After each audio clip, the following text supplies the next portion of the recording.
So I was supposed to do this lesson last Sunday. Let me move this mic down a little bit. There we go. Uh, I'm kind of glad I didn't have to do it last Sunday. It was a kind of rough week for our nation last week. And I had opinions on some of the things that took place that didn't go with my lesson. And as I'm thinking about this lesson, I'm thinking about what I thought about some of the things that went on. I'm going, here I am doing exactly what the lesson tells me not to do. So I've got to a better place. What we're going to look at today is Jesus in the temple. Now, what kind of strikes me is, so Jesus has been at the temple a lot, right? Where do we first see Jesus at? When he's 12 years old. He's at the temple. And he's at the temple and he's basically teaching the people that are at the temple when he's 12. They were amazed at what he knew. He's at the temple. So he's talking, and all of a sudden the Pharisees come in. And they're bringing this woman in that was caught in adultery. Now they said, basically says she was caught in adultery. So did they bring her in and she didn't have nothing on? Did they just drag her there? And I'm going to think yes. The reason why I think yes. They were trying to make a spectacle.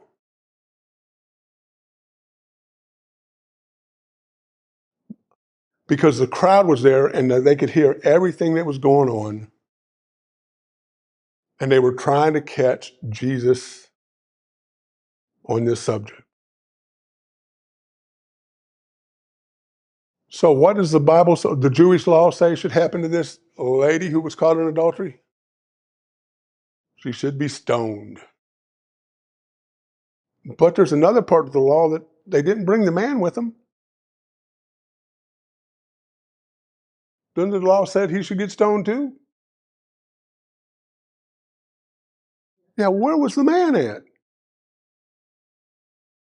The crowd with them. And that's a great possibility. Now, they're trying to catch Jesus. Make a big spectacle of it.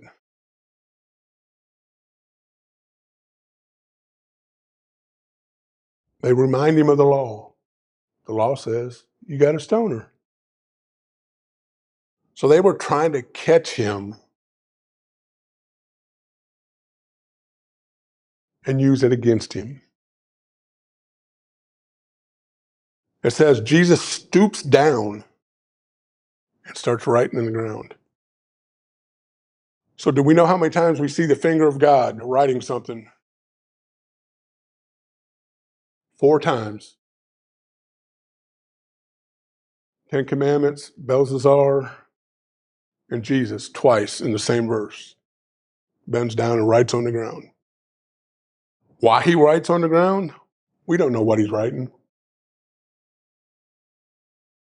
I'm right on that, right? Well, 5 times because he wrote the 10 Commandments twice. Okay. So, yeah, trick question. So he's down writing. Wouldn't you love to know what he wrote? I would love to know what he wrote on the ground. We can speculate. We can speculate he was writing names. We can speculate a lot of things. But he was using his finger to do this. Then they kept demanding an answer.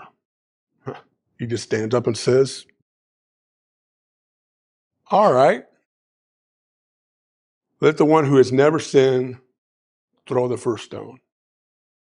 Then he stoops down again and writes in the sand. So what do the accusers do? One by one, away they go. Now, I don't know, this lady's standing there, and because Jesus asked her the question, where's your accusers at? Was she sitting there with her eyes, and this is just me, I'm thinking she's got her eyes closed because she don't know what's coming. Because the law is pretty clear. This is what is supposed to happen. She's fearing for her life. And Jesus asks, where are your accusers?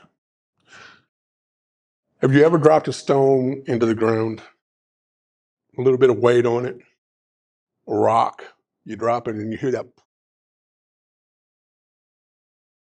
I'm just imagining her hearing this with her eyes closed. Boom, boom, boom. And every accuser dropped the rocks and left. I don't know what would go through her mind,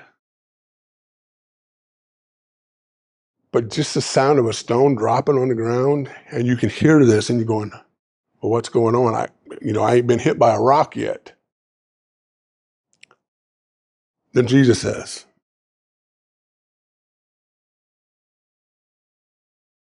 Jesus was in the middle of the crowd with the woman. He says, stood up and again asked the woman, where are your accusers?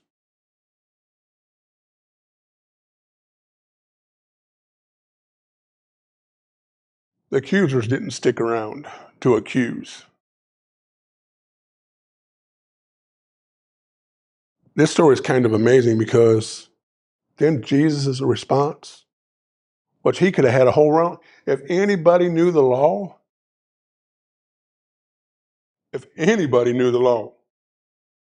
he knew the law. And Jesus says, she says, no, Lord. And Jesus said to her, since her accusers had left, he says, neither do I. Go and sin no more.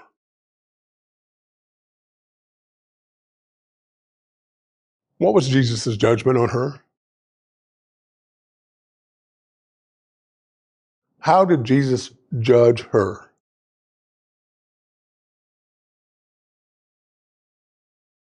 Mercy, compassion. Acknowledge the sin, but not in the way that's proud. But did he forgive? Yes. Even without? So She didn't ask for forgiveness. But he knew her heart. Yes. This is where last week I got myself in trouble because I was accusing people and ready to basically stone some people for the things that took place 2 weeks ago because I was angry. Not so much for Charlie Kirk, but more for the lady on the subway. So sad.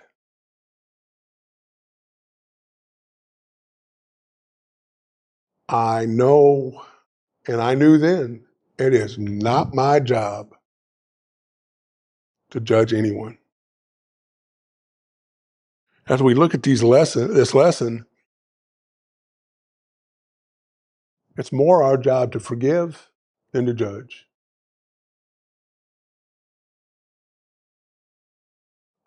We show forgiveness. You win a whole lot more friends with sugar than you do with vinegar. If you show somebody compassion,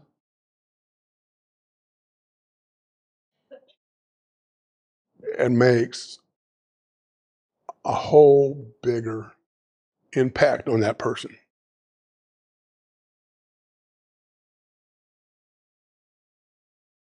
I find it real hard because as you read more in this lesson, I'm going to get to it in a minute. It says, speak no evil. We can't even talk, not supposed to talk evil about a person.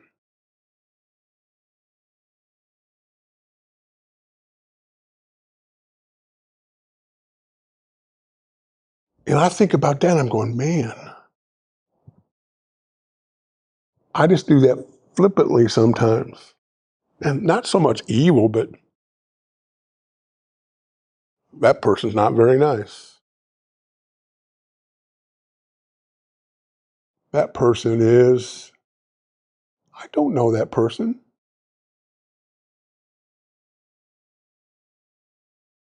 Actions, people's actions. Are we supposed to judge by people's actions? I think we can set ourselves up when we start judging people and talking about people without really thinking about what we're supposed to be doing.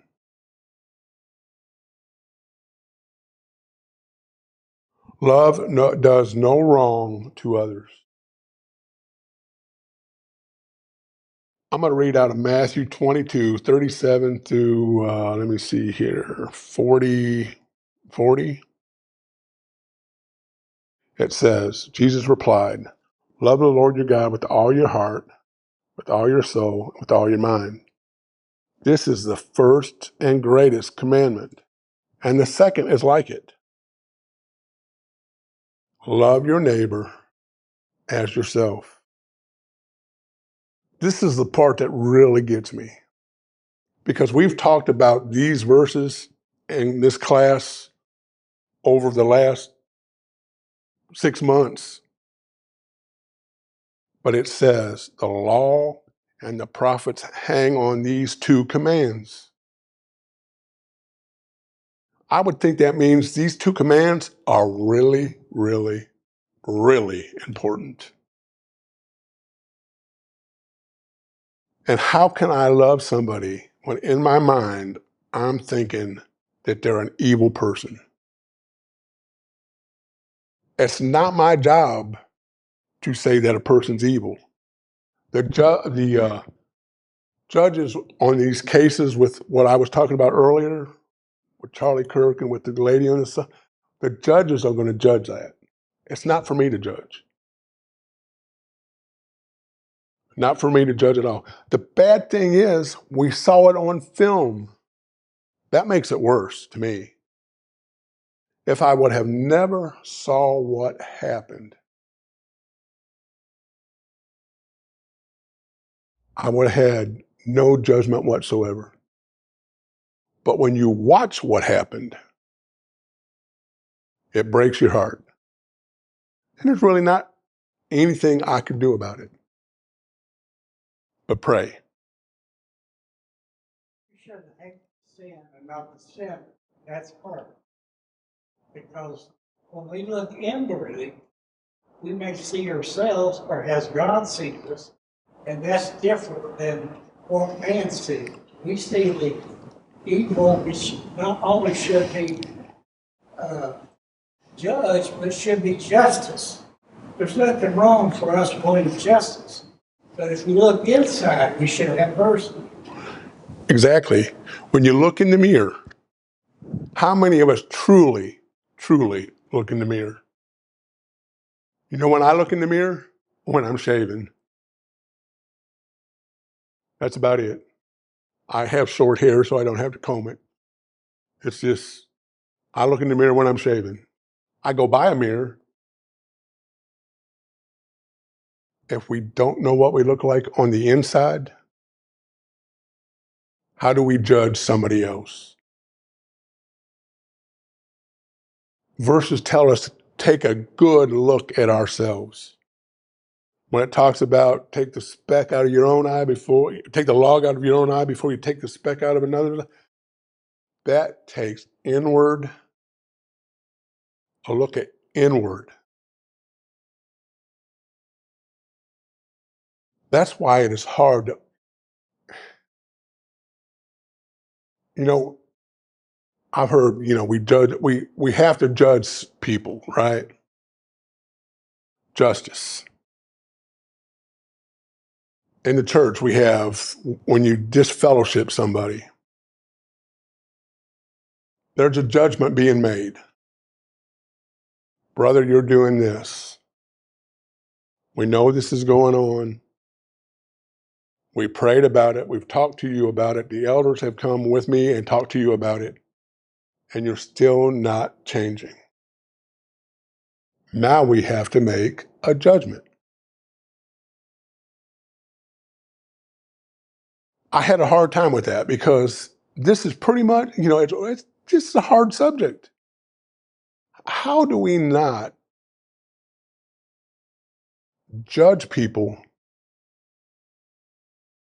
in the world? I'm a pretty good, I can tell when there's going to be trouble. I can look at a situation and say, okay, we need to move elsewhere. We don't need to be here. Well, how do you know? I'm just telling you we don't need to be here. I grew up outside of Detroit, so I learned quick. I'm one of these guys, when I go to a restaurant, I sit with so I'm facing the door. Don't like my back to the door. I want to see what's coming. Mary always says, why do you always kind of look at the door? There's a reason. But am I making judgment on people? Sometimes if we don't make a judgment about somebody, we see somebody coming with a gun and we say, he'll be all right. If we don't make a judgment, what's going to happen? Well, we don't know if he's going to shoot us, but he's got a gun for some reason and he's pointing in my way. Got to put two and two together and say, okay, I'm making a judgment call here and we're getting out of here. Judgment calls. Somebody asked me one time, they said, so what would you do if somebody broke into your house? I said, I have a gun. If they come into my house, they're going out horizontal. Well, you're judging them. No, I'm just sending them to the judge. My family's more important. We're called in the Bible to protect our family. I'm not saying you can just go ahead and shoot somebody, but somebody ain't going to break into your house and not have a reason for doing it. How do we handle things like that? And I know I have friends that would tell me you can't do that. You just got to let them come in and take whatever they want, and whatever happens, happens. I don't know about that. I think God's pretty clear about the law. And a judgment call, when something like that happens, I don't know that we're going to be judged for that. Righteous judgment. I mean, that's acceptable to God. Righteous judgment. If somebody comes to my door with a gun pointing it at me, righteous judgment. I have friends who would argue that matter, but that's okay. When we want to help somebody, is it helpful? Is it helpful to kind of throw it all at them at once?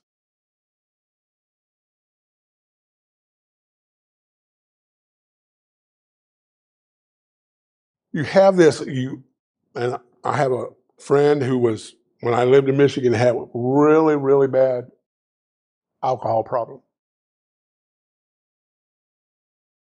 And we had to start off slow because his parents had already, you can't stay here no more, so he got kicked out of his house. Then he made it all much better when he moved in with a girlfriend. That made it real good. But the problem with the alcohol never stopped. So me and another friend went to him and we're talking to him. I said, dude, I said, man, you got to back off on the alcohol. I said, I'm not judging you or anything, but I can tell by how many bottles are in your apartment that you've been drinking. And I said, there's nobody that can drink like that. Can't do it and survive. I said, you need to back off. I didn't tell him anything else. Me and my friend both did that. But we did that multiple times. And finally, one day we went to him and said, listen, we love you, but we can't be friends no more because I don't want to be dragged into your pit. But I'm here for you. If you need me, we're here. I am proud to say now he is a recovered alcoholic, as he would tell you. If he was here right now, that's exactly what he would tell you. He is married to a wonderful Christian lady. They have 2 wonderful kids. But to know where he was at, not to judge, is hard. Now, if you have somebody who's not your friend, we can be very blunt. I mean, sometimes too blunt. I wasn't real blunt with him. I just said, dude, you got to stop. It's got to stop. I think God wants us, when we talk to our brothers and sisters, do it with love. Our brothers and sisters, I love everybody in this room. Everybody in this room. If you need anything, I would be there to help anytime I can.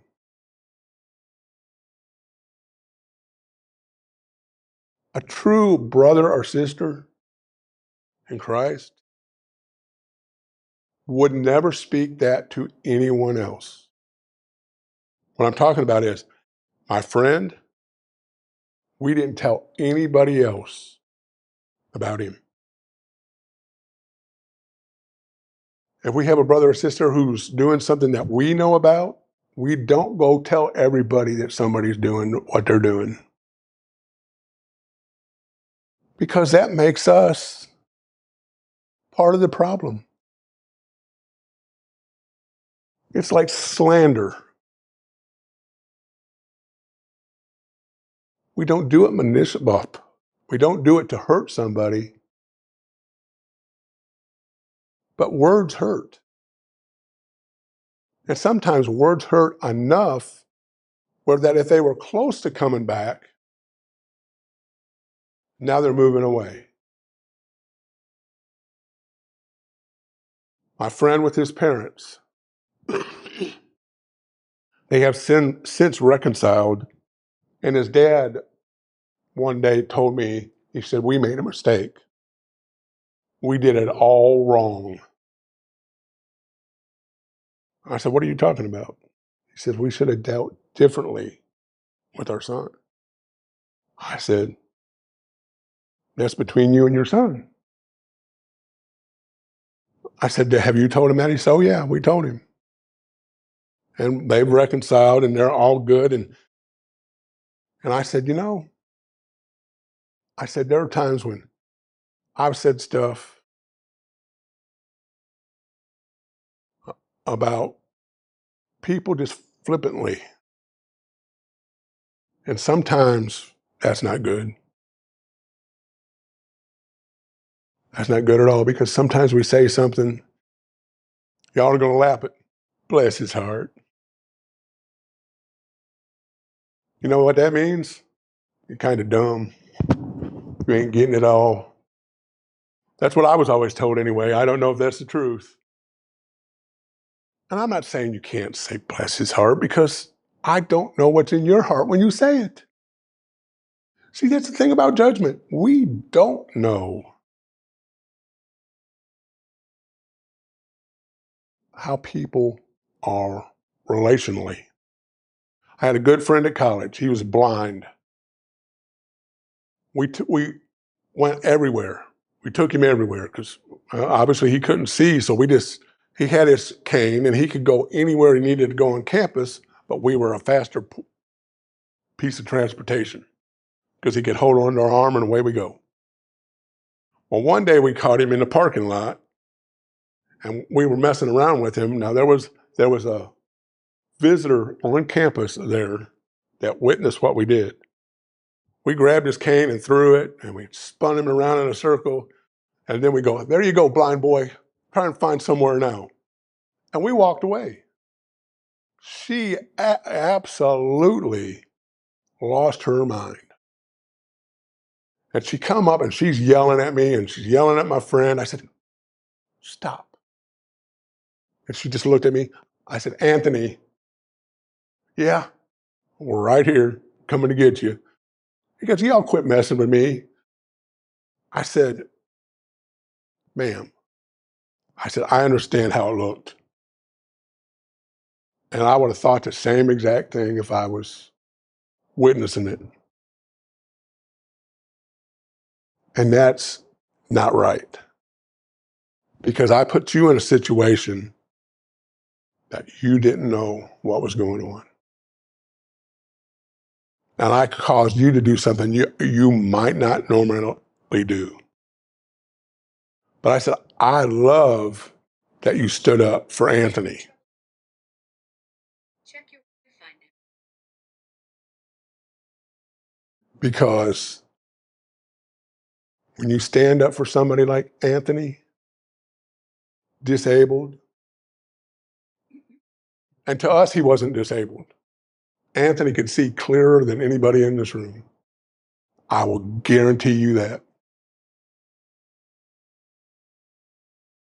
Because he had to use all his senses, not his sight. And sometimes I don't wish anybody to be blind, but that is a blessing. When you aren't using your sight to judge or to look at another person. Anthony judged with his heart. That's how we are judged. Jesus judges us with his heart. Judgment, God's judgment is because of love.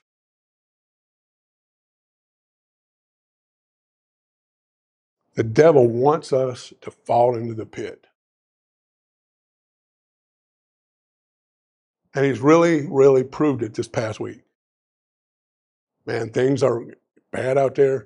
And as we try to navigate God's love and how we do and how we deal with other Christians, I just pray that we do it with God's heart, with an open mind, and with an open Bible. That's all I have today. Thank you all. Bruce. Can't disfellowship someone not in fellowship. Judge you if we aren't careful. But their heart concerning relationship based on their love and association. That's what you had with that young man today. You care about the person. You want to correct your children, but you do it out of love, or else they don't know you sin too. Exactly. Stop wrong for that.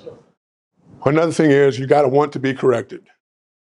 Because do you want to be corrected? You can't be corrected. I think it's one correct. I think she did the sin. Most people do that. They want to be corrected. They want to change the rest of their life. See, many of them didn't. Say, no. Greg? The main thing about the judgment is we are not in a position to find judgment. Sometimes we think we are, Yes. and we definitely don't know that information.